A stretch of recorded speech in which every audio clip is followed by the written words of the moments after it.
সাম্প্রতিক এক ঘটনায় জাপান সাগরে বড় ধরনের সামরিক উত্তেজনা সৃষ্টি হয়েছে। রাশিয়া ও চীন যৌথভাবে বোমারু যুদ্ধবিমানের টহল চালিয়েছে জাপানের কাছাকাছি এলাকায়। মঙ্গলবার রাতে এ ঘটনা জাপান নিশ্চিত করেছে। এ ঘটনাকে কেন্দ্র করে টোকিও পাল্টা পদক্ষেপ নিয়েছে। পরিস্থিতি পর্যবেক্ষণের জন্য তারা সতর্কতামূলক ব্যবস্থা হিসেবে তাদের যুদ্ধবিমান উড়িয়েছে। জাপান ও চীনের মধ্যে এমনিতেই উত্তেজনা বিরাজ করছে, তার মধ্যে এই যৌথ অভিযান উত্তেজনার আগুনে ঘি ঢেলে দিয়েছে।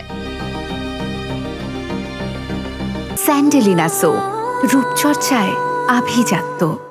জাপানের প্রতিরক্ষা মন্ত্রণালয়ের দেয়া তথ্য অনুযায়ী দুই দেশের এই যৌথ সামরিক কার্যক্রমে রাশিয়ার দুটি TU-95 কৌশলগত বোমারু বিমান জাপান সাগর থেকে পূর্ব চীন সাগরের দিকে উড়ে যায়। প্রশান্ত মহাসাগরে রাশিয়ার বিমান দুটির সঙ্গে যোগ দেয় দুটি চীনা H-6 বোমারু বিমান। তারা একত্রে একটি দূরপাল্লার যৌথ টহল সম্পন্ন করে। পরবর্তীতে 4টি চীনা J-16 যুদ্ধবিমান বোমারু বিমানগুলোর সঙ্গে যোগ দেয়। এই বিমানগুলো জাপানের ওকিনাওয়া ও মিয়াকো দ্বীপের মধ্য দিয়ে আসা যাওয়া করে।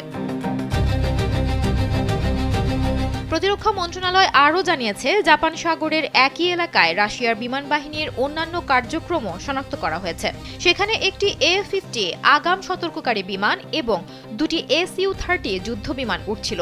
জাপানের প্রতিরক্ষা মন্ত্রী শিনজিরো কোইজুমি এই যৌথ অভিযানের তীব্র নিন্দা জানিয়েছেন। বুধবার তিনি সামাজিক মাধ্যম এক্সে দেয়া এক পোস্টে ক্ষোভ প্রকাশ করে বলেন, রাশিয়া ও চীনের যৌথ অভিযান স্পষ্টভাবেই জাপানের বিরুদ্ধে শক্তি প্রদর্শনের উদ্দেশ্যে করা হয়েছে।